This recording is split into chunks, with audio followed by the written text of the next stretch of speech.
അവിടുത്തെ ആ സ്ഥാപനത്തിൽ നിന്ന് അമേരിക്കയിൽ പോകാനൊരു ഓപ്ഷൻ എന്ന് പറയുന്നത് 4 വർഷം മിക്കവരും അവിടെ പോയാൽ പിന്നെ വിസ കൺവേർട്ട് ചെയ്ത് അവിടെ കൺവേർട്ട് ചെയ്യുക, പിന്നെ ഗ്രീൻ കാർഡ് ആക്കുക, അവിടെ സെറ്റിൽ ആവുക, ഒരു അമേരിക്കൻ സിറ്റിസൺ ആയിട്ട് അവിടെ കണ്ടിന്യൂ ചെയ്ത് ജീവിക്കുക. എല്ലാവരും ചാടി വീഴുന്ന ഒരു ഓപ്ഷൻ അതാണ്. തീർച്ചയായിട്ടും ട്രംപിന്റെ അമേരിക്ക പിടിച്ചില്ല, അത് അത്ര അങ്ങോട്ട് പിടിച്ചില്ല.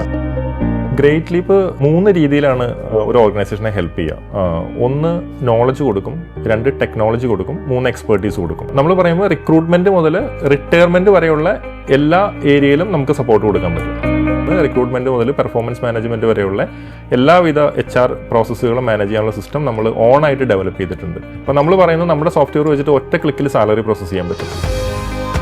ജെൻസി മറ്റുള്ള ജനറേഷൻസ് വെച്ച് നോക്കിയിട്ട് ഒത്തിരി ഡിഫറെൻ്റ് ആണ്. ഇവർ കുറേ ഇൻഡിപെൻഡൻ്റ് ആയിട്ട് കാര്യങ്ങൾ ചെയ്യാനായിട്ട് ആഗ്രഹമുള്ള ആളുകളാണ്, ടെക്നോളജി അറിയാവുന്ന ആളുകളാണ്, പെട്ടെന്ന് ക്വിക്ക് ലേണേഴ്സ് ആണ്. ഒരു 50ഓളം ജെൻസിയെ മാനേജ് ചെയ്യുന്ന ഒരു ഓൺട്രപ്രണറാണ്.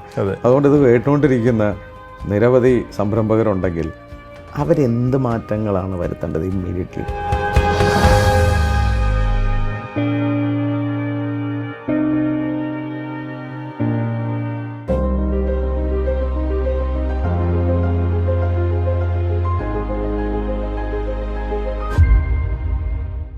ഏതൊരു സ്ഥാപനത്തിൻ്റെയും വളർച്ച എന്ന് പറയുന്നത് ഹ്യൂമൻ അസറ്റ്സ് ആണ്.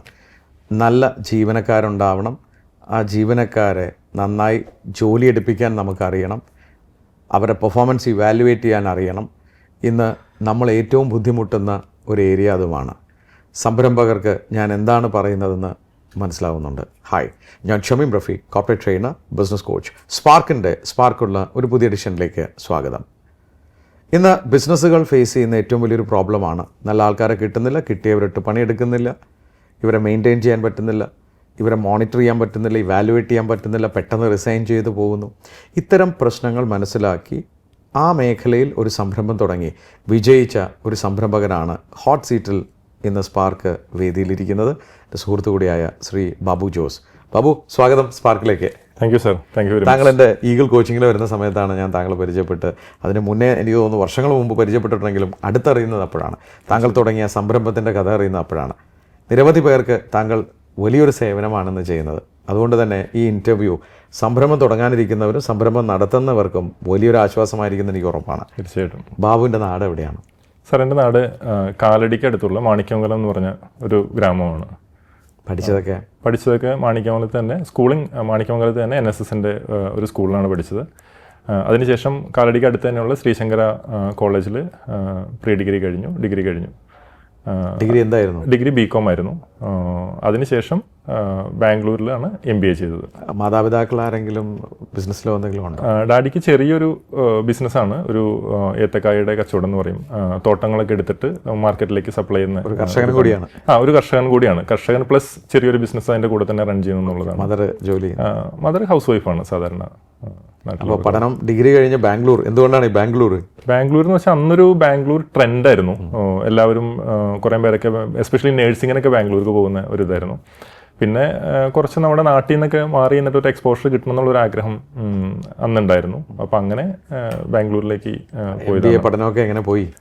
MBA പഠനം അവിടെ ചെന്ന് കഴിഞ്ഞപ്പോൾ കുറച്ച് ചലഞ്ചിങ് ആയിരുന്നു. കാരണം എസ്പെഷ്യലി ലാംഗ്വേജിൻ്റെ കാര്യത്തിൽ നമ്മുടെ നാട്ടിൽ നിന്ന് പോകുന്ന ഒരു മലയാളം മീഡിയത്തിനാണ് പഠിച്ചത്.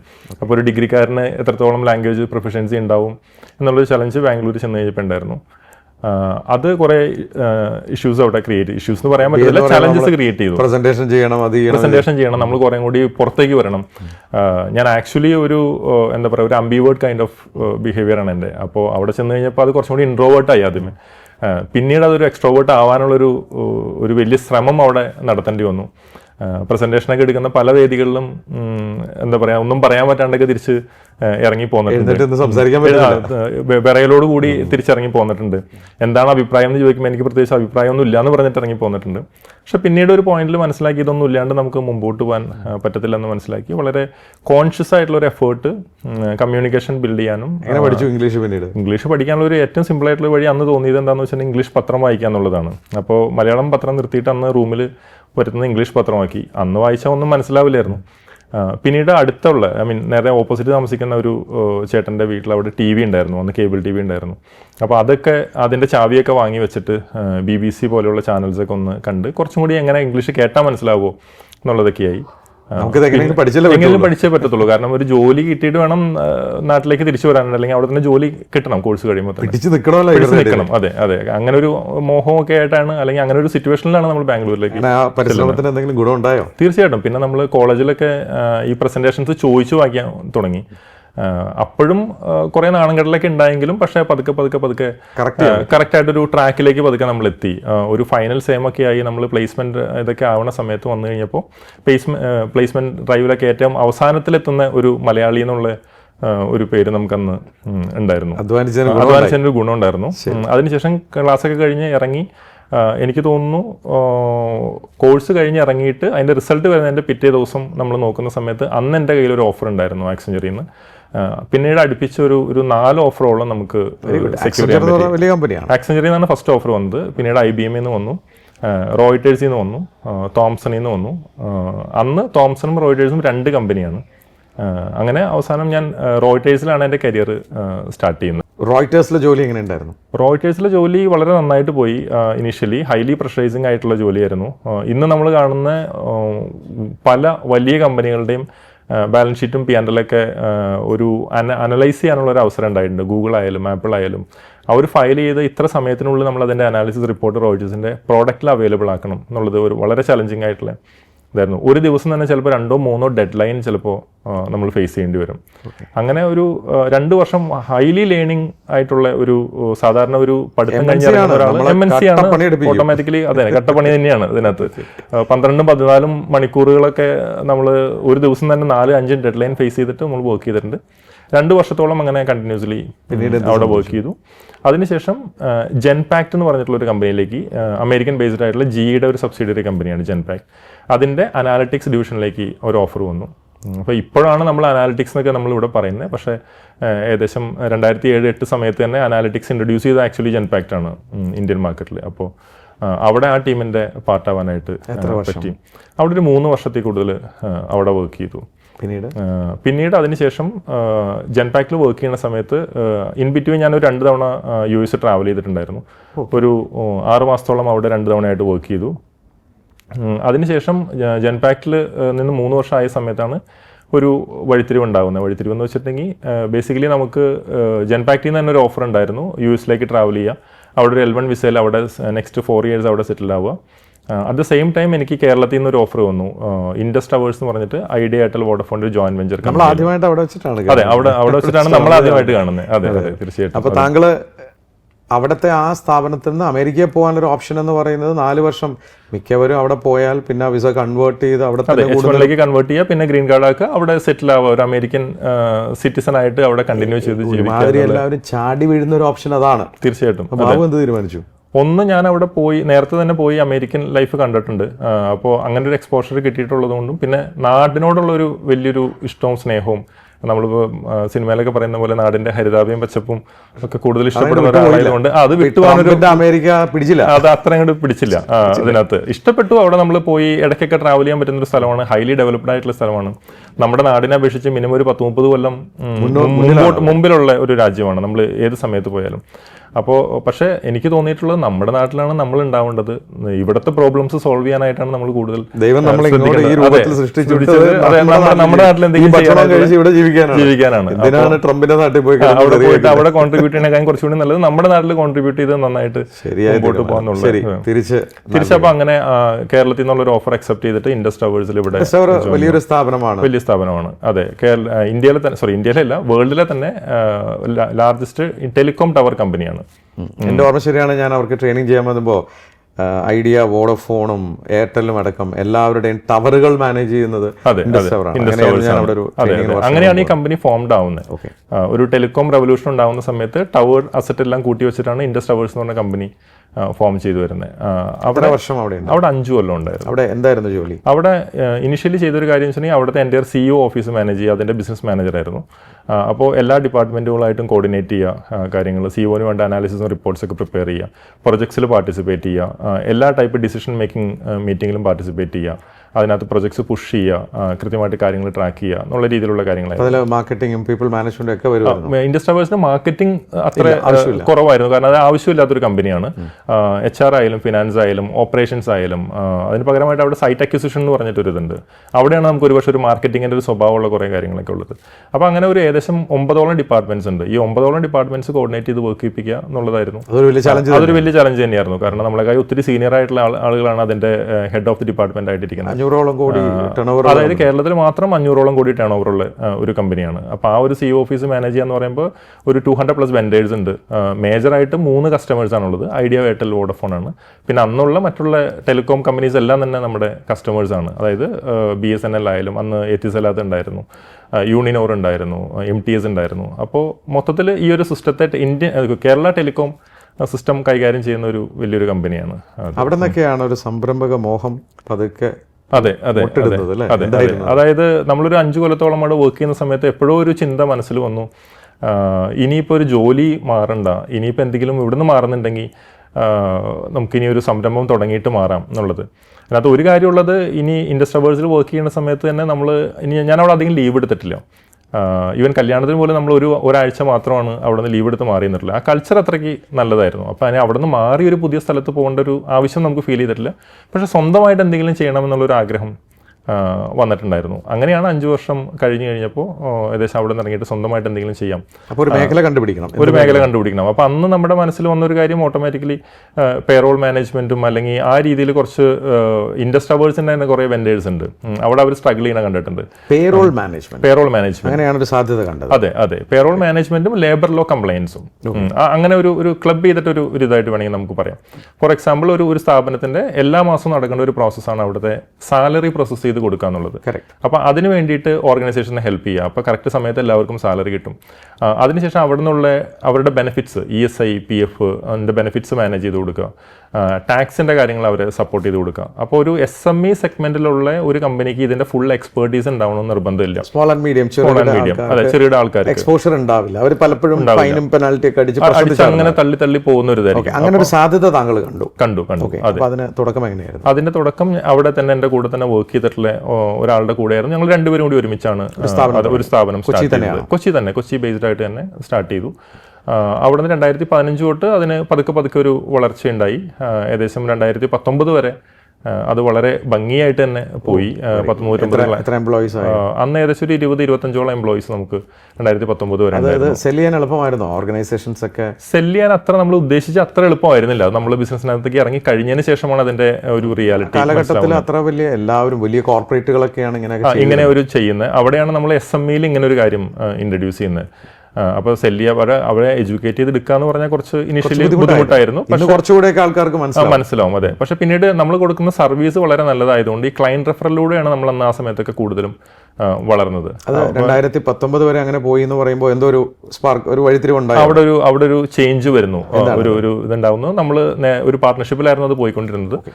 ഓട്ടോമാറ്റിക്കലി 2019 എല്ലാ പാർട്ട്ണർഷിപ്പിലും ഉണ്ടാവുന്ന പോലെയുള്ള ഒരു ചേർച്ചയില്ലായ്മ, ഒരു വ്യത്യാസം അവിടെ ഈ പാർട്ണർഷിപ്പിൽ സംഭവിക്കുന്നു. അങ്ങനെ 2019 ഞങ്ങളത് 2ആയിട്ട് പിരിയാനായിട്ട് നല്ല രീതിയിൽ അതിനുള്ള റീസൺ അത്ര നല്ലതായിട്ട് എനിക്കിപ്പോൾ തോന്നുന്നില്ല. പക്ഷേ എങ്കിലും ഈ പറഞ്ഞ പോലെ നല്ല രീതിയിൽ തന്നെയാണ് അത് പിരിഞ്ഞ് അവസാനിപ്പിച്ചത്. ഗ്രേറ്റ് ലീപ്പ് ജനിക്കുന്ന അവിടെയാണ് 2019. ബാബുവിന്റെ കുഞ്ഞാണത്. അതെ ഗ്രേറ്റ് ലീപ്പ് പേരിൽ എനിക്ക് ഈ ഗ്രേറ്റ് എന്നുള്ള പേര് അല്ലെങ്കിൽ ആ വേർഡ് ഭയങ്കര ഇഷ്ടമാണ് ഇതിനകത്ത്. അങ്ങനെ ഇതെനിക്ക് ഡിസിഷൻ എടുക്കേണ്ടി വന്നത് എനിക്ക് തോന്നുന്നു 2-3 ദിവസത്തെ ഒരു ഗ്യാപ്പിലാണ്. ഇവിടെ നിന്ന് മാറണം എന്നുള്ളതും പെട്ടെന്നൊരു വേറെ കമ്പനി ഫോം ചെയ്യണം, അല്ലെങ്കിൽ ഇങ്ങനെ ഒരു സർവീസ് അതേ രീതിയിൽ തന്നെ കൊടുക്കണം എന്നുള്ളതും. അപ്പോൾ അങ്ങനെ ചിന്തിച്ച് കഴിഞ്ഞപ്പോൾ ഈ ഗ്രേറ്റ് എന്നുള്ള വേർഡിനോട് എന്താ പറയുക, ഒരു ആവേശം പോലെ എനിക്ക് തോന്നി. അങ്ങനെയാണ് ഗ്രേറ്റ് വേണം എന്നുള്ളൊരു തീരുമാനം എടുക്കുന്നത്. പിന്നീട് അതിൻ്റെ കൂടെ എന്ത് വേണം. അപ്പോൾ നമ്മൾ ബിഗ് ലീപ്പ് എന്ന് കേട്ടിട്ടുണ്ട്. അപ്പോൾ ബിഗ് ലീപ്പ് അല്ല ആക്ച്വലി ഓർഗനൈസേഷന് വേണ്ടത്, ഒരു ഗ്രേറ്റ് ലീപ്പാണെന്ന് മനസ്സിലാക്കിയിട്ടാണ് നമ്മൾ ഗ്രേറ്റ് ലീപ്പ് എന്നുള്ള ഒരു കുതിച്ചുചാട്ടത്തിൽ അത് ഒരു മഹത്തായ കുതിച്ചുചാട്ടമായിരിക്കണം. വെറുതെ കുതിച്ചുചാട്ടം ഉണ്ടായിട്ട് കാര്യമില്ല. വേറെ കാര്യമുണ്ട്, ഓർഗനൈസേഷൻ ഇങ്ങനെ നടന്നുകൊണ്ടിരിക്കുന്ന ഒരു ഓർഗനൈസേഷൻ പിരിഞ്ഞ് സ്ക്രാച്ച് തുടങ്ങണം. എല്ലാം പഴയ ആൾക്കാർ കുറച്ചുപേര് കൂടെ വന്നു. വന്നു. കുറച്ച് പേര് നമ്മുടെ കൂടെ വന്നു, ക്ലയൻസ് അടക്കം കുറെ പേര് നമ്മുടെ കൂടെ അന്നുണ്ടായിരുന്നു. രണ്ടായിട്ട് ഈക്വൽ സ്പ്ലിറ്റ് ആയിരുന്നു ശരിക്കും അന്ന് വന്നത്. പിന്നെ ഒറ്റയ്ക്കായി. അതിന്റെ ഗുണം എന്ന് പറഞ്ഞാൽ ഇൻഡിപെൻഡന്റ് ആയിട്ട് തീരുമാനങ്ങൾ എടുക്കാം, എന്ത് വേണമെങ്കിലും എക്സ്പെരിമെന്റ് ചെയ്യാം. ദോഷവശമുണ്ട്, ഓട്ടോമാറ്റിക്കലി എന്താ പറയാ, നമുക്കൊരു സപ്പോർട്ടില്ല, നമ്മൾ തന്നെ എല്ലാ തീരുമാനങ്ങളും എടുക്കണം. ഞങ്ങൾ നേരത്തെ രണ്ട് വശങ്ങളാണ് നോക്കിക്കൊണ്ടിരുന്നത്, എല്ലാ വശവും നമ്മൾ തന്നെ കൈകാര്യം ചെയ്യണം എന്നുള്ള ഒരു ചലഞ്ച്. സ്ട്രഗ്ലിംഗ് ആയിരുന്നു, അത് നന്നായി തന്നെ വലിയ കുഴപ്പമില്ലാതെ പോയി. കാരണം നമ്മുടെ ടീം വളരെ സ്ട്രോങ് ആയിട്ട് നമ്മുടെ കൂടെ നിന്നു. ഈ പറഞ്ഞ പോലെ നമുക്ക് ഈഗിളിൽ തന്നെയുള്ള ആകാശം അടക്കമുള്ള ആളുകൾ നമ്മുടെ കൂടെ ഉണ്ടായിരുന്നു. ആ ടീം വളരെ സ്ട്രോങ് ആയിട്ട് നമ്മുടെ കൂടെ നിന്നുകൊണ്ട് അധികം ചലഞ്ചസ് ഇല്ലാതെ, അല്ലെങ്കിൽ നമുക്ക് സെയിൽ ചെയ്യാൻ കുറേ കൂടി അത് എളുപ്പമായിട്ട് നമുക്ക് എടുക്കാൻ പറ്റും. എപ്പോഴാണ് 2019 ജൂലൈയിലാണ് എന്ന് വെച്ചാൽ മാസങ്ങൾക്കകം അടുത്ത പ്രശ്നം തുടങ്ങാനുള്ള. അതെ ദൈവം അടുത്ത പണി വന്നുകൊണ്ടിരിക്കുകയാണ്. അതെ, കൊറോണ. അത് 2000-ലാണ് കൊറോണ വരുന്നത്. അപ്പൊ 2000 കൊറോണ വന്ന സമയത്ത് നമ്മളൊന്ന് പതുക്കെ ഒന്ന് സെറ്റായിട്ട് ഒന്ന് വരുന്ന സമയത്താണ് ഈ ഒരു ചലഞ്ച് വളരെ അൺഎക്സ്പെക്റ്റഡ് ആയിട്ട് വരും. നമുക്ക് ആർക്കും പ്രതീക്ഷിക്കാൻ പറ്റുന്ന ഒരു കാര്യമല്ലല്ലോ.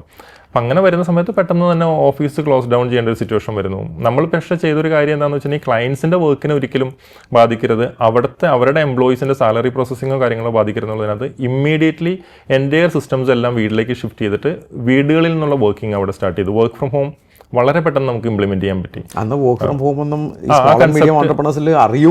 ഇല്ല, അങ്ങനെ ആരും ചിന്തിച്ചിട്ടില്ല.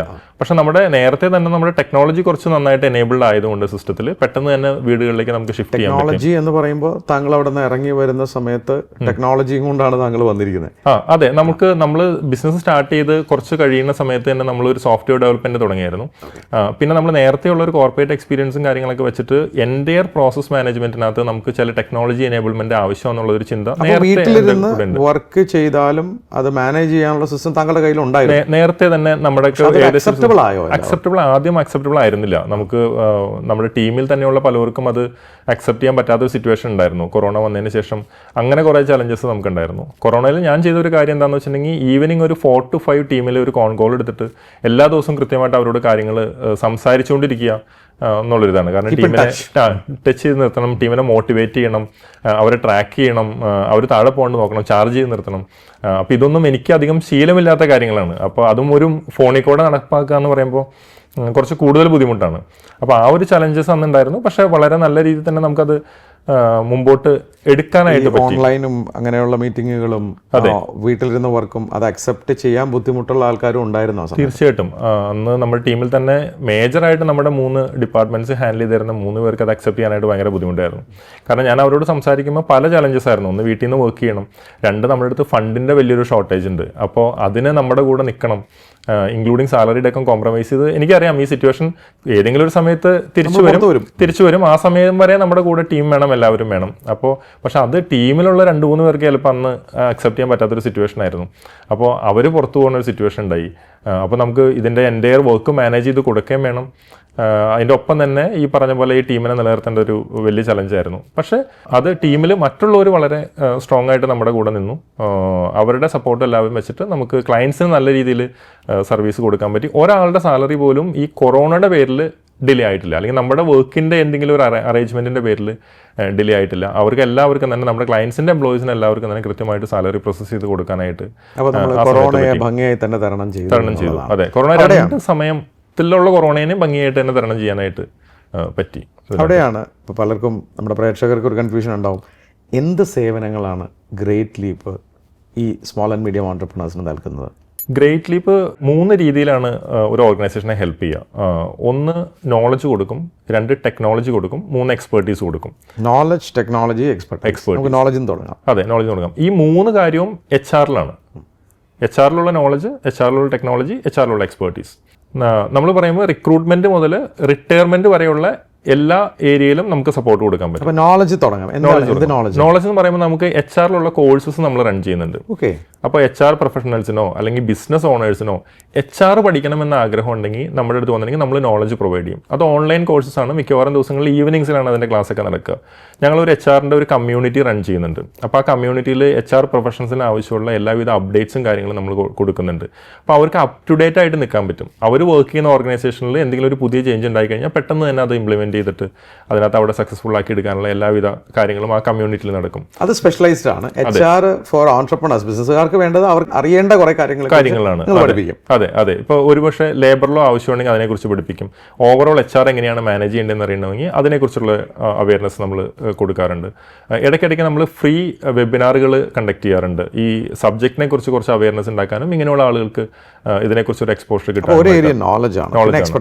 രണ്ടാമത്തെ ഏരിയ എന്ന് വെച്ചാൽ ടെക്നോളജിയാണ്.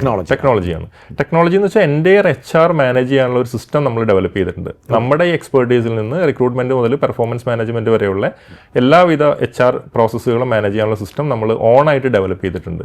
അപ്പോൾ അത് നമുക്ക് ടെക്നോളജി ആവശ്യമുള്ള ആളുകൾക്ക് നമുക്ക് ടെക്നോളജി ഒരു സോഫ്റ്റ്വെയർ പ്രോഡക്റ്റ് ആയിട്ട് കൊടുക്കാൻ പറ്റും. എന്താണ് ഈ സോഫ്റ്റ്വെയർ? സോഫ്റ്റ്വെയറിനകത്ത് നമുക്ക് ഒരു എംപ്ലോയി ഓൺബോർഡിംഗ് തൊട്ടിട്ട് അവരുടെ അറ്റൻഡൻസ് മാനേജ്മെന്റ്, ലീവ് മാനേജ്മെന്റ്, അവരുടെ പെർഫോമൻസ് മാനേജ്മെന്റ്, പേറോൾ മാനേജ്മെന്റ്, ഇങ്ങനെയുള്ള HR-ന്റെ എല്ലാ ഫംഗ്ഷൻസും ഓട്ടോമേറ്റഡ് ആയിട്ട് നടക്കുന്ന ഒരു സോഫ്റ്റ്വെയർ ആണ്. അതെ. അപ്പോൾ നമ്മൾ പറയുന്നത് നമ്മുടെ സോഫ്റ്റ്വെയർ വെച്ചിട്ട് ഒറ്റ ക്ലിക്കിൽ സാലറി പ്രോസസ് ചെയ്യാൻ പറ്റും അതിനകത്ത്. അപ്പോൾ ഇത് ഒത്തിരി കമ്പനീസ് ഇന്നിപ്പോൾ യൂസ് ചെയ്യുന്നുണ്ട്. വാട്ടർ മെട്രോ പോലെയുള്ള സ്ഥലത്ത് നമ്മുടെ സോഫ്റ്റ്വെയർ തന്നെയാണ് ചെയ്യുന്നത്. ഇപ്പോൾ വാട്ടർ മെട്രോയിൽ നമ്മുടെ സോഫ്റ്റ്വെയർ ആണ്, ഹെഡ്ജിൽ നമ്മുടെ സോഫ്റ്റ്വെയർ ആണ്.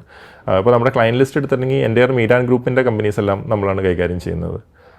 അങ്ങനെ SME സെഗ്മെന്റിലുള്ള അതെ, സിയാലിന്റെ ഒരു സബ്സിഡിയറി കമ്പനി, അതായത് Cochin international aviation services limited എന്ന് പറയുന്ന കമ്പനി സോഫ്റ്റ്വെയർ നമ്മൾ കൊടുക്കുകയാണോ അതോ നമ്മൾ അവരെ എഡ്യൂക്കേറ്റ് ചെയ്യണം? നമ്മൾ ചെയ്യുന്ന സമയത്ത് ഇന്ന് മാർക്കറ്റിൽ ഒത്തിരി സോഫ്റ്റ്വെയർസ് അവൈലബിൾ ആണ്. 100 കണക്കിന് HR സോഫ്റ്റ്വെയർസ് അവൈലബിൾ ആണ്. കേരളത്തിൽ നോക്കിയാലും നമുക്ക് കാണാൻ പറ്റും. അപ്പോൾ നമ്മളുടെ പ്രത്യേകത എന്ന് വെച്ചിട്ടുണ്ടെങ്കിൽ സോഫ്റ്റ്വെയർ കൊടുക്കുക മാത്രമല്ല, ആ സോഫ്റ്റ്വെയർ അവിടെ സക്സസ്ഫുൾ ആക്കി എടുക്കുക എന്നുള്ളത് ഇന്നത്തെ ഒരു വലിയ ചലഞ്ചാണ്. സോഫ്റ്റ്വെയർ വാങ്ങിക്കാൻ ആർക്കും പറ്റും, പക്ഷേ സോഫ്റ്റ്വെയർ സക്സസ്ഫുൾ ആക്കുന്നതിന് മുമ്പായിട്ട് അവിടെ നടത്തേണ്ട കുറേ HR പ്രോസസ് ഇമ്പ്രൂവ്മെൻറ്റ്സ് ഉണ്ട്. അത് നമ്മളൊരു കൺസൾട്ടിങ്ങിനകത്ത് എടുത്തിട്ട് ആ കൺസൾട്ടിങ്ങിലൂടെ ആ പ്രോസസ്സ് ആദ്യം കറക്റ്റ് ചെയ്തിട്ട് ആ കറക്റ്റഡ് ആയിട്ടുള്ള പ്രോസസ്സാണ് നമ്മൾ ടെക്നോളജി എനേബിൾ ചെയ്യുന്നത്. അവിടെ പോയി ഫിസിക്കലി ഒരു പഠനം നടത്തുക. ഫിസിക്കലി ഞങ്ങൾ അവിടെ ഒരു HR ഓഡിറ്റ് നടത്തും ആദ്യം. അവിടുത്തെ ഒരു സിസ്റ്റം അല്ലെങ്കിൽ അവിടുത്തെ ഇന്നത്തെ അവസ്ഥ എന്താണ്. അതിനുശേഷം ഇത് ഗ്ലോബലി ഒരു HR സിസ്റ്റം ഉണ്ട്. ഏത് കമ്പനിയും വർക്ക് ചെയ്യണമെങ്കിൽ ഒരു ഗ്ലോബൽ സിസ്റ്റം ഉണ്ട്, ഒരു മിനിമം സ്റ്റാൻഡേർഡ് ഉള്ള ഒരു സിസ്റ്റം ഉണ്ട്. ആ സിസ്റ്റത്തിനകത്തേക്കുള്ള ഗ്യാപ്പുകൾ എന്തൊക്കെയാണ് അത് നമുക്ക് ചിലപ്പോൾ എംപ്ലോയി ഡേറ്റാബേസിൽ വേണമെങ്കിൽ ഉണ്ടാവാം, ഡേറ്റാബേസേ കാണത്തില്ല, ചിലപ്പോൾ പേര് എഴുതി വെക്കുന്നതിൽ പോലും പ്രശ്നങ്ങൾ ഉണ്ടാവാം. അപ്പം അവിടെ തൊട്ടേ കറക്റ്റ് ചെയ്യാം. ഈ ചിലപ്പോൾ ഒരു ടൈം മാനേജ്മെന്റ് സിസ്റ്റം അവിടെ കാണത്തില്ല. ചിലപ്പോൾ അങ്ങനെ വരുന്ന സമയത്ത് നമ്മൾ ഫേസ് റെക്കഗ്നിഷനോ അല്ലെങ്കിൽ ഒരു തമ്പ് ഡിവൈസോ വെച്ചിട്ട് അവിടെ നിന്ന് അറ്റൻഡൻസ് കളക്ട് ചെയ്യാനുള്ള കാര്യങ്ങൾ ചെയ്യും. ലീവിൻ്റെ പോളിസീസ് ചിലപ്പോൾ കാണത്തില്ല. അപ്പം അങ്ങനെയാണെങ്കിൽ ലീവ് പോളിസീസ് ഡ്രാഫ്റ്റ് ചെയ്യുന്ന നടക്കുള്ള കാര്യങ്ങൾ നമ്മളവിടെ സ്റ്റാർട്ട് ചെയ്യും. റിക്രൂട്ട്മെന്റ് പ്രോസസ് ഉണ്ടാവില്ല, ചിലപ്പോൾ നല്ലൊരു JD ഉണ്ടാവില്ല, ഒരു ജോബ് ഡിസ്ക്രിപ്ഷൻ ഉണ്ടാവില്ല. അപ്പോൾ അവിടെ വർക്ക് ചെയ്യുന്ന ആർക്കും തന്നെ ജോബിന്റെ കാര്യത്തിൽ ക്ലാരിറ്റി ഉണ്ടാവില്ല. അപ്പോൾ അവിടെ തൊട്ടേ നമ്മൾ സ്റ്റാർട്ട് ചെയ്യും. അപ്പം അങ്ങനെയുള്ള എല്ലാ കറക്ഷൻസും കഴിഞ്ഞ് ഒരു ബേസിക് സിസ്റ്റം നമ്മളവിടെ ക്രിയേറ്റ് ചെയ്യും.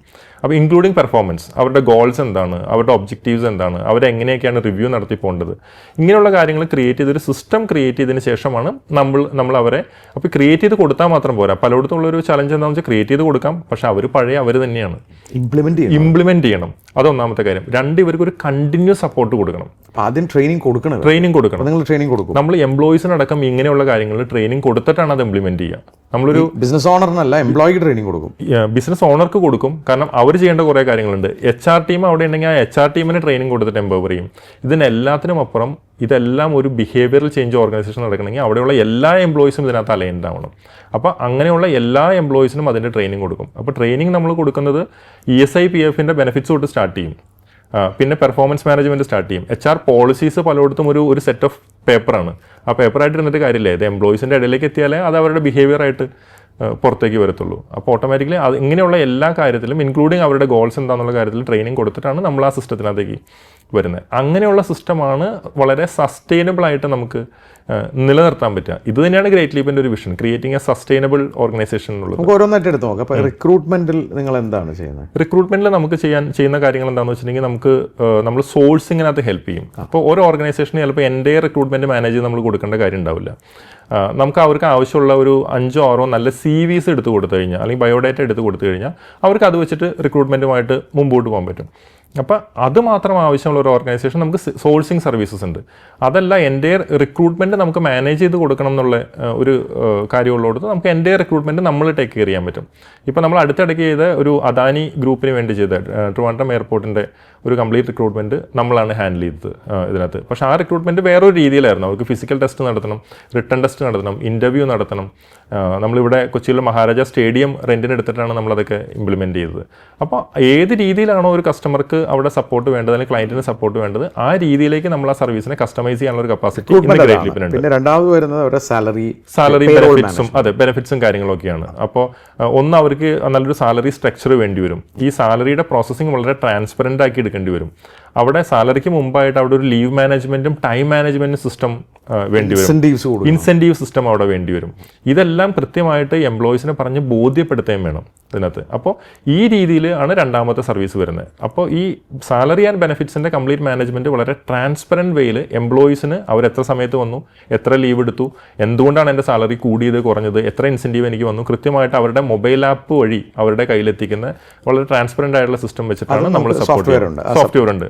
അപ്പോൾ ഈ രീതിയിലൊക്കെ നമ്മൾ സോഫ്റ്റ്വെയറിന് സപ്പോർട്ട് എടുക്കും. ചാലഞ്ചസ് നിങ്ങൾ നല്ല കാര്യങ്ങൾ. മൂന്നാമത്തെ പെർഫോമൻസ് മാനേജ്മെന്റ്. അതെ, അതെന്താണ്? പെർഫോമൻസ് മാനേജ്മെന്റിൽ നമ്മളിപ്പോൾ HR നമ്മൾ പെർഫോമൻസ് മാനേജ്മെന്റ് എന്ന് പറയുമ്പോൾ തന്നെയുള്ളൊരു പ്രശ്നം എന്താണെന്ന് വെച്ചിട്ടുണ്ടെങ്കിൽ നമ്മൾ ആദ്യം പറയുന്നത് KRA, KPI, key result areas, key performance indicators. ഇത് വലിയ കോർപ്പറേറ്റുകൾ ജാർഗൻസ് ആണ്.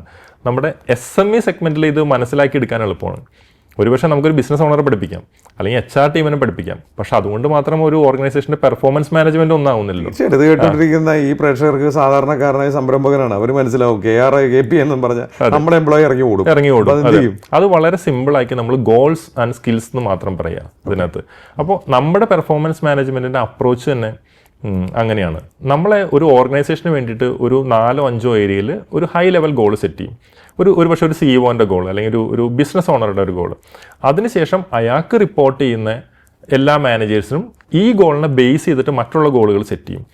അങ്ങനെ ഏറ്റവും താഴെയുള്ള എംപ്ലോയീസിന് വരെ അവിടെ ഒരു ഗോൾ ഉണ്ടാവുക എന്നുള്ളതാണ്. ഗോൾ എന്ന് പറഞ്ഞാൽ എല്ലാവർക്കും പെട്ടെന്ന് മനസ്സിലാവും.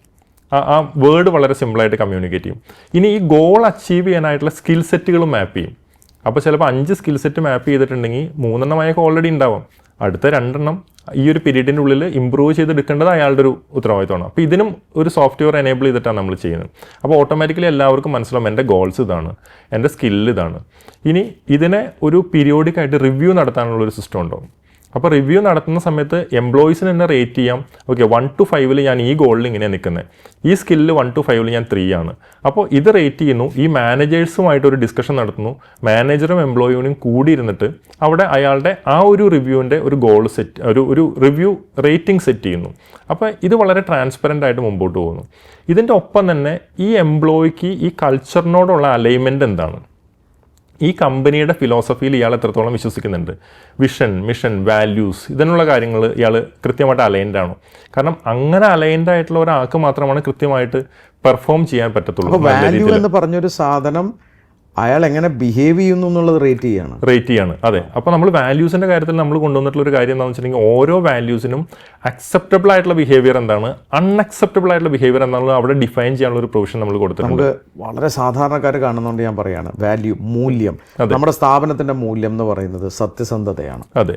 ഓക്കെ, ആ സത്യസന്ധത പല രീതിയിലും നമുക്ക് ഡിഫൈൻ ചെയ്യാം. അപ്പോൾ നിങ്ങൾ അക്സെപ്റ്റബിൾ ആയിട്ടുള്ള സത്യസന്ധത എന്താണ്, അക്സെപ്റ്റബിൾ അല്ലാത്തത് എന്താണ്?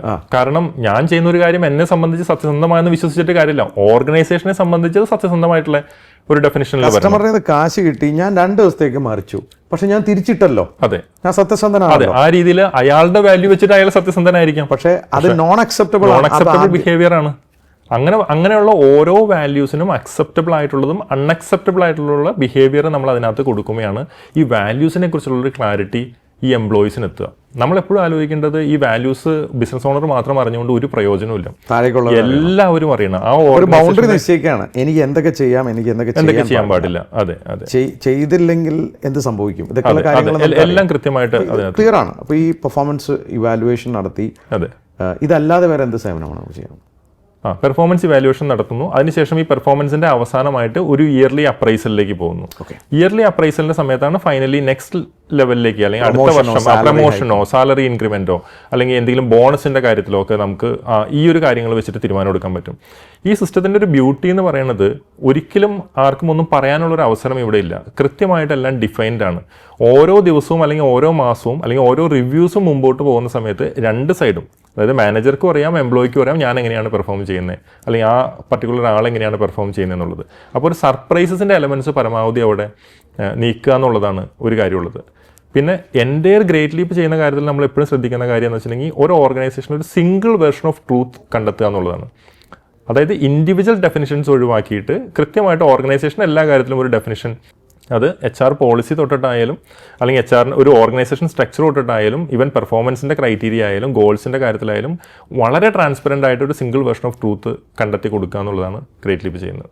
ഇത് നമ്മൾ ശരിക്കും ഗ്രേറ്റ് ലീപ്പിലും എല്ലാം സുതാര്യമാണ്. അതെ, ഗ്രേറ്റ് ലീപ്പിലും എല്ലാം സുതാര്യമാണ്. ഒരു എംപ്ലോയി വർക്ക് ചെയ്യുന്നുണ്ടോ, എത്ര നേരം വർക്ക്, എല്ലാം വളരെ വളരെ ക്ലിയർ ആണ്, വളരെ ട്രാൻസ്പെറൻ്റ് ആണ്. നമ്മുടെ ഒരു സിസ്റ്റത്തിൽ ഓരോ ചെറിയ ടാസ്കുകളും മോണിറ്റേർഡ് ആണ്.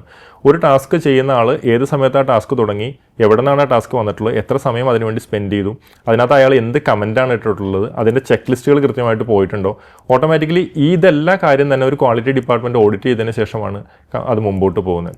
അപ്പോൾ വളരെ ട്രാൻസ്പെറൻ്റ് ആയിട്ടുള്ള ഒരു സിസ്റ്റമാണ് നമ്മൾ ഗ്രേറ്റ് ലീപ്പിലും ക്രിയേറ്റ് ചെയ്ത് വെച്ചിട്ടുള്ളത്. ഇങ്ങനെ ഒരു സിസ്റ്റം തന്നെയാണ് ഓട്ടോമാറ്റിക്കലി എല്ലാ കാര്യത്തിലും ഗ്രേറ്റ് ലീപ്പ് കൊടുക്കുന്ന സർവീസിൽ നമ്മളൊരു ഓർഗനൈസേഷനിലും ഒരു ക്ലയൻറ്റ് ഓർഗനൈസേഷനിലും കൊടുക്കാനായിട്ട് നമ്മൾ താല്പര്യപ്പെടുന്നത്. ഗ്രേറ്റ് ലീപ്പ് വളർന്ന ഇന്ന് എത്ര എംപ്ലോയീസ് ആയി?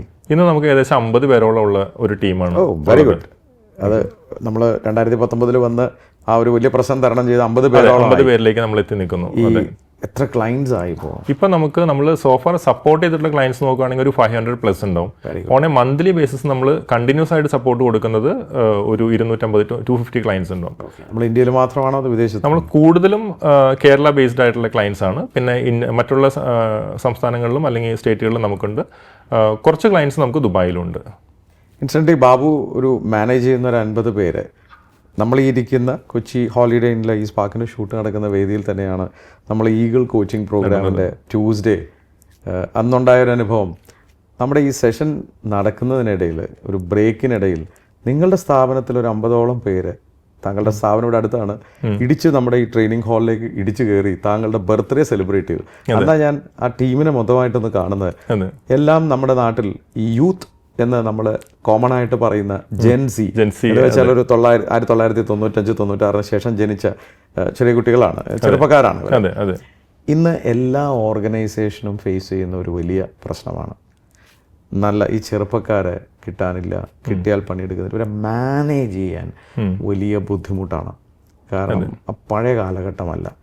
ഈ ജെൻസി പ്രേക്ഷകരുടെ അറിവിലേക്ക് 95-ന് ശേഷം ജനിച്ച നമ്മുടെ ഇന്ന് കിട്ടുന്ന മാർക്കറ്റിൽ 95% ആൾക്കാരും ഈ ചെറുപ്പക്കാരാണ്. ഇവരെ മാനേജ് ചെയ്യാൻ എന്താ ചെയ്യേണ്ടത്? സാർ പറഞ്ഞത് ശരിയാണ്. ഇന്ന് മാർക്കറ്റിൽ അവൈലബിൾ ആയിട്ടുള്ള ടാലൻ്റ് എന്ന് പറയുന്നത് ജെൻസി ആണ്. നമ്മൾ എന്ത് കാര്യത്തിലും ഒരു ബിസിനസ് ഓണർ എന്നുള്ള രീതിയിൽ ചിന്തിക്കേണ്ടത് ഒരു പ്രശ്നം കാണുന്നതിന് പകരമായിട്ട് ജെൻസിയിലുള്ള ഓപ്പർച്യൂണിറ്റീസ് എന്താണെന്നുള്ളത് ഒന്ന് കാണുക എന്നുള്ളതാണ് ആദ്യത്തെ ഒരു കാര്യമുള്ളത്. ജെൻസി മറ്റുള്ള ജനറേഷൻസ് വെച്ച് നോക്കിയിട്ട് ഒത്തിരി ഡിഫറെൻ്റ് ആണ്. ഇവർ കുറേ ഇൻഡിപെൻഡൻ്റ് ആയിട്ട് കാര്യങ്ങൾ ചെയ്യാനായിട്ട് ആഗ്രഹമുള്ള ആളുകളാണ്, ടെക്നോളജി അറിയാവുന്ന ആളുകളാണ്, പെട്ടെന്ന് ക്വിക്ക് ലേണേഴ്സാണ്, അവർക്ക് ലേണിംഗ് കർവ് വളരെ ഫാസ്റ്റാണ്. ഇതൊക്കെയാണ് ജെൻസിയുടെ അഡ്വാൻറ്റേജസ്. ഡിസഡ്വാൻറ്റേജ് എന്താണെന്ന് വെച്ചിട്ടുണ്ടെങ്കിൽ ഓട്ടോമാറ്റിക്കലി കമ്മിറ്റ്മെൻറ്റ്സ് കുറവാണ്, അങ്ങനെയുള്ള കുറേ കാര്യങ്ങളുണ്ട്. നമുക്ക് അത് പിന്നീട് നോക്കാം. പക്ഷേ ഈ അഡ്വാൻറ്റേജസിനെ നമ്മുടെ ഓർഗനൈസേഷനിൽ ഗുണകരമാക്കി എടുക്കാനുള്ള കാര്യങ്ങൾ നമ്മൾ കൊടുക്കുക എന്നുള്ളതാണ്. അവർക്ക് കുറേ കൂടി ഫ്രീഡം കൊടുക്കുക. ഫ്രീഡം കൊടുത്തു കഴിഞ്ഞാൽ അവർ വളരെ നന്നായിട്ട് പെർഫോം ചെയ്യും. അവരെ കൺവിൻസ് ചെയ്യേണ്ട ഒരു സിറ്റുവേഷൻ ഉണ്ട്. ഇപ്പോൾ ഒരു കാര്യം പറഞ്ഞിട്ട് അവർ കൺവിൻസ്ഡ് ആവാത്തൊരു കാര്യത്തിൽ അവർ കമ്മിറ്റ്മെൻറ്റ് ഒരിക്കലും കാണിക്കത്തില്ല. പക്ഷേ കൺവിൻസിങ് ആയിട്ടുള്ള കാര്യത്തിൽ നമ്മൾ ഉദ്ദേശിക്കുന്നതിൻ്റെ 3 ഇരട്ടി കമ്മിറ്റ്മെൻറ്റ് അവർ തരും. ടെക്നോളജി പോലുള്ള കാര്യങ്ങൾ എനേബിൾ ചെയ്യാനായിട്ട് അവരെ ഏൽപ്പിച്ചിട്ടുണ്ടെങ്കിൽ നമ്മളെക്കാളും വളരെ ഫാസ്റ്റായിട്ട് ജെൻസി അത് ഇംപ്ലിമെൻറ്റ് ചെയ്യും. ഇവരെപ്പോഴും ഒരു ആ ഗ്രൂപ്പിനോട് വളരെ പാഷനേറ്റ് ആയിട്ടുള്ള അവരുടെ ഏജ് ഗ്രൂപ്പ് അത് ആ വർക്കിനോട് ചിലപ്പോൾ പാഷൻ ചിലപ്പോൾ നമുക്ക് കണ്ടെത്താൻ പറ്റുന്ന വരില്ല. പക്ഷേ അങ്ങനെയുള്ള ഒരു ഗ്രൂപ്പ് ഇവർക്ക് കൂടെ അങ്ങോട്ട് ക്രിയേറ്റ് ചെയ്ത് കൊടുക്കുകയാണെങ്കിൽ ഇവർ നല്ല അടിപൊളിയായിട്ട് കാര്യങ്ങൾ ചെയ്തോളും. അതിന്റെ മുകളിൽ കൊണ്ട് ഒരു ടീച്ചറെയോ ഹെഡ്മിസ്ട്രസിനെയോ അങ്ങനെ വെക്കാൻ നോക്കരുത്. അവിടെ ഒരു ട്രാൻസ്പെറൻ്റ് ആയിട്ടുള്ള സിസ്റ്റം കൊടുത്താൽ മതി. അവർക്ക് മാനേജ് ചെയ്യാൻ പറ്റുന്ന, അവർക്ക് കാര്യങ്ങൾ മനസ്സിലാകുന്ന ഒരു സിസ്റ്റം കൊടുത്തു കഴിഞ്ഞാൽ വെച്ചോളും. അവിടെ ബോസ് എന്ന് പറയുന്നത് കുറച്ച് ബുദ്ധിമുട്ടാണ്. പ്രോബ്ലി ആ മെൻറ്റർ എന്ന് പറഞ്ഞാൽ ചിലപ്പോൾ കുറേ കൂടി അവർക്ക് അക്സെപ്റ്റ് ചെയ്യാൻ പറ്റും. ഇങ്ങനെയുള്ള ചില ടെർമിനോളജി ചേഞ്ച് പോലും നമുക്ക് ജെൻസിയുടെ അടുത്ത് ആവശ്യമുണ്ടാവും. പക്ഷേ അവർ ഒരു പക്ഷേ ഞാൻ പറയുകയാണെങ്കിൽ നമ്മൾ ഈ അഡ്വാൻറ്റേജസ് കൃത്യമായിട്ട് യൂസ് ചെയ്ത് കഴിഞ്ഞാൽ മറ്റുള്ള ജനറേഷനെ അപേക്ഷിച്ച് ഫാർ ബെറ്റർ ആയിട്ട് നമുക്ക് കാര്യങ്ങൾ ഏൽപ്പിക്കാൻ പറ്റുന്ന ഒരു കൾച്ചറൽ ചേഞ്ച് ആണ് സംരംഭകർ വരുത്തേണ്ടത് ഇന്നത്തെ കാലത്ത് സ്ഥാപനത്തിൽ. ഈ ജെൻസി എന്നുള്ള ഒരു ഗ്രൂപ്പ് നമുക്ക് ഇനി മാറ്റി വയ്ക്കാൻ പറ്റത്തില്ല. എന്തായാലും നമുക്കിനി മുമ്പോട്ട് വർക്ക് ചെയ്ത് പോകേണ്ടത് ഇവരുമായിട്ടാണ്. ആദ്യം മാറേണ്ടത് നമ്മുടെ മൈൻഡ് സെറ്റ് തന്നെയാണ്. ഒരു ബോസ് കൾച്ചർ മാറേണ്ട ഒരു കാലഘട്ടത്തിലാണ് നമ്മൾ നിൽക്കുന്നത്. എല്ലാവർക്കും എല്ലാം വളരെ നന്നായിട്ട് അറിയാൻ പറ്റുന്ന കാര്യമാണ്. ഈ പറഞ്ഞ ജൻസിക്കാർ പോലും നല്ല സംരംഭങ്ങൾ തുടങ്ങിയിട്ട് വിജയിപ്പിച്ചുകൊണ്ട് പോകുന്ന എത്രയോ സ്റ്റോറികൾ നമ്മൾ കാണുന്നുണ്ട്. അപ്പോൾ അങ്ങനെ ഒരു കാലഘട്ടത്തിൽ ഇത് വളരെ ട്രാൻസ്പെറൻ്റ് ആണ്, എല്ലാവരും അറിയുന്നുണ്ട്. അപ്പോൾ ഒരു ബോസ് ഓറിയൻറ്റഡ് ആയിട്ടുള്ള ആറ്റിറ്റ്യൂഡ് നമ്മുടെ ഉള്ളിൽ നിന്ന് മാറ്റി വയ്ക്കുക, ഒരു ഫ്രീഡം കൊടുക്കുന്ന ഒരു എൻവയോൺമെൻറ്റ് ക്രിയേറ്റ് ചെയ്യുക എന്നുള്ളതാണ് ഒരു കാര്യമുള്ളത്. രണ്ടാമത്തെ കാര്യം, ഈ പറഞ്ഞ പോലെ ഇവർ വരുന്ന സ്ഥലത്ത് ഒരു വളരെ ട്രാൻസ്പെറൻ്റ് ആയിട്ടുള്ള ഒരു എൻവയോൺമെൻറ്റ് അവിടെ ഉണ്ടാകുക, അവർക്ക് പെർഫോം ചെയ്യാൻ പറ്റുന്ന, അവരുടെ കാര്യങ്ങൾ മൈക്രോ മാനേജ് ചെയ്യാതെ അവർക്ക് തന്നെ ഇൻഡിപെൻഡൻ്റ് ആയിട്ട് ചെയ്യാൻ പറ്റുന്ന ഒരു എൻവയോൺമെൻറ്റ് അവിടെ കൊടുക്കുക, കൃത്യമായുള്ള ഡെഫിനേഷൻസ് കൊടുക്കുക എന്നുള്ളതാണ് നമുക്ക് അവിടെ ചെയ്യാൻ പറ്റുന്നത്. ഒരു ഫൺ കൾച്ചർ ഉണ്ടാവണം. ഇവർ സെലിബ്രേഷൻസിൻ്റെ ആൾക്കാരാണ്. ഇപ്പം നമ്മൾ ഇന്ന് ഈ ഷൂട്ടിംഗ് നടക്കുന്ന ഇന്നത്തെ ദിവസം, ഇന്ന് വിമൻസ് ഡേ ആണ്.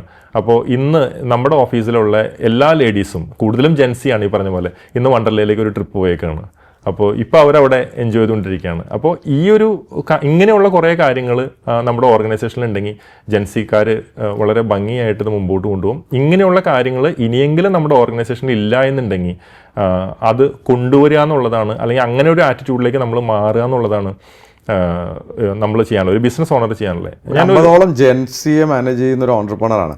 അതുകൊണ്ട് ഇത് കേട്ടുകൊണ്ടിരിക്കുന്ന നിരവധി സംരംഭകരുണ്ടെങ്കിൽ അവരെന്ത് മാറ്റങ്ങളാണ് വരുത്തേണ്ടത് ഇമ്മീഡിയറ്റ്ലി?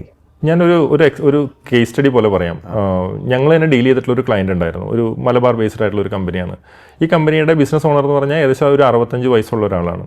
അപ്പോൾ നേരത്തെ ഈ ഓർഗനൈസേഷനിലുള്ളൊരു കൾച്ചർ എന്താണെന്ന് വെച്ചിട്ടുണ്ടെങ്കിൽ, ഈ ബിസിനസ് ഓണർ എപ്പോൾ വാക്കിൻ ചെയ്യുന്നോ, ഏകദേശം 100-150ഓളം എംപ്ലോയീസ് ഉള്ള ഒരു സ്ഥാപനമാണ്, എപ്പോൾ വാക്കിൻ ചെയ്യുന്നോ ആ സമയത്തൊക്കെ ഈ എംപ്ലോയീസ് എണീറ്റ് നിൽക്കണം എന്നുള്ളതാണ്.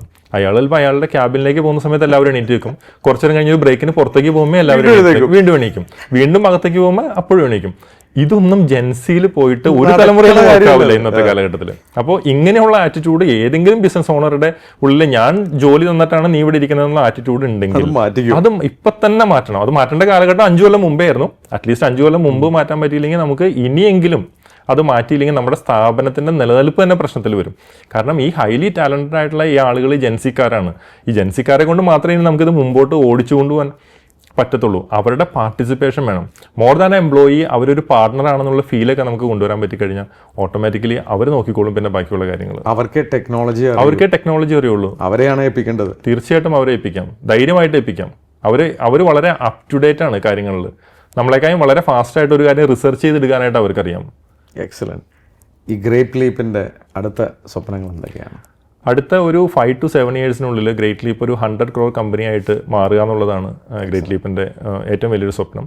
ഇന്ന് നമുക്ക് കൊച്ചി ബേസ്ഡ് ആയിട്ടാണ് നമ്മൾ വർക്ക് ചെയ്യുന്നത്. ഒരു 6 or 7 സൗത്ത് ഇന്ത്യൻ ലൊക്കേഷനുകളിലേക്ക് മാറി അവിടെയുള്ള കസ്റ്റമേഴ്സിനും കൂടി സർവീസ് സ്പ്രെഡ് ചെയ്ത് കൊടുക്കുക. അപ്പോൾ ഓട്ടോമാറ്റിക്കലി 100 crore കമ്പനി എന്നുള്ള ആ മൈൽ സ്റ്റോണിലേക്ക് നമ്മൾ എത്തും. അതാണ് ഒരു ബൈ 2032 എന്നുള്ള രീതിയിൽ നമ്മൾ ഈ സ്മോൾ ആൻഡ് മീഡിയം ഓൺട്രപ്രണേഴ്സ് വലിയ കോർപ്പറേറ്റുകൾ മാത്രമാണ്. എത്ര എംപ്ലോയീസ് ഉള്ളവരെയൊക്കെയാണ് ഗ്രേറ്റ് ലീപ്പിന് സഹായിക്കാനാവുക? ഒരു 30 എംപ്ലോയീസ് എങ്കിലും ഉണ്ടെങ്കിൽ അവിടെ ഗ്രേറ്റ് ലീപ്പിൻ്റെ സേവനം വളരെ റെലവൻ്റ് ആയിട്ട് വരും.